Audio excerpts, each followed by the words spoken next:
Hello, wonderful people. We're back again. Today, we're doing something slightly different. We've been talking mostly about industrials. Today, we're talking about gold, how to process gold, because we know that we have minerals in Africa. I think it's only fair that at some stage we have to talk about our minerals and how to process them. So we talk about how to process gold. We'll talk about it according to these topics, how to process it, the steps that we follow to process it from the time it's taken from the ground until it's a finished product ready to be used. Then we talk about the equipment that you will need and the prices of that equipment. Then we will talk about the uses of gold, what it is used for, and who are the biggest users or the biggest importers or the biggest market for gold around the world, and the sources of gold, so that if you decide to go into this type of business, you know where to source it from. So you know where to source it from, how to process it, and who to sell it to. So the first one, how to process it, there are basically 6 steps of processing gold. The first one, or before we talk about the first one, which is crushing, you can get gold from sand, which they called alluvial gold, or you can get gold from stones, which will be gold encased in stones, which will be ore. And then there's a third one, I think they call it sulfide gold, but mostly here we'll talk about alluvial and the one encased in rocks. The first step you will need is a crushing machine, is crushing. You need to crush those rocks so that you separate, you loosen or you separate gold from the rocks, because it is encased in the rocks. And then the second one, which is the obvious one, then will be washing and screening of the gold that you have been able to separate from the rocks. And the third process is gravity separation. This is applicable to rock and alluvial gold. And then the fourth step is flotation. This is suitable for gold ores containing sulfide. This is the process whereby the buoyancy of the bubbles in the water, they cause gold to float to the top so that you can separate it.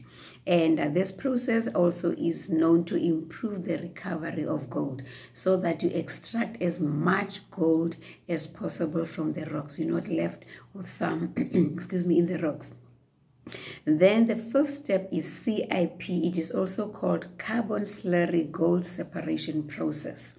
This is where activated carbon is used to absorb and recover gold from cyanide slurry. So you are absorbing and you're extracting, the process of extracting gold. And CIP has it's said to have a high absorbency or absorption rate. Then the sixth and the last one is CIL. It's a cyanide gold extraction process. You go through a number of processes to extract your gold from the rocks or from the sand. That was the process. And then after that, now we talk about the equipment. The first step, since the first step is crushing, the first thing that you will need, it is a gold crusher or gold crushing machine. I took the lowest prices. The lowest price, or the smallest, or the lowest, or the one with the lowest price will be $800. I'm not going to convert them into rands or any other currency in Africa, but in the end, I will give you a total of this in US dollars, then you can convert it into your currency. The crusher, the small one, will be 800 US dollars. Then the one corresponding with washing, that will be the trommel scrubber, because you need to wash the gold. The cheapest one is $2,800.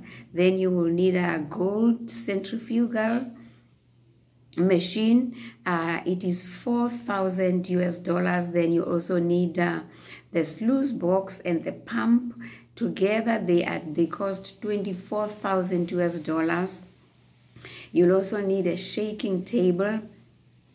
The smallest is 1,000 US dollars, and then finally you will need a smelting furnace.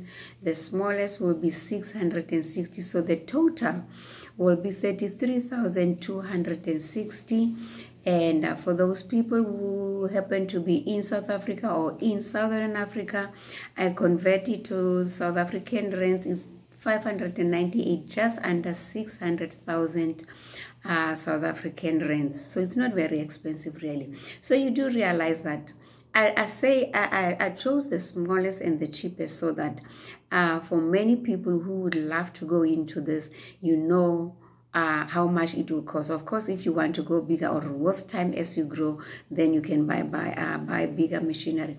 But for people in South Africa, I don't know if the Development Bank, I know they fund infrastructure. I don't know if you would be able to approach them for this, but for people in South Africa, there's the IDC, the Industrial Development Corporation, where you can approach them for financing. But just bear in mind that they don't talk to you unless you want at least 1 million rands or the 600, so you can upgrade your machinery a little bit and buy something a little bit bigger, so that you start at least 1 million, so that you can approach the IDC. But just bear in mind that they will need you to come up with 10% of the money that you need. That's that. I did not go into fundraising, or you can find somebody to go into this business with you, but we can always start small. We've talked about the process, the equipment, and the prices of the equipment. Now we talk about the uses.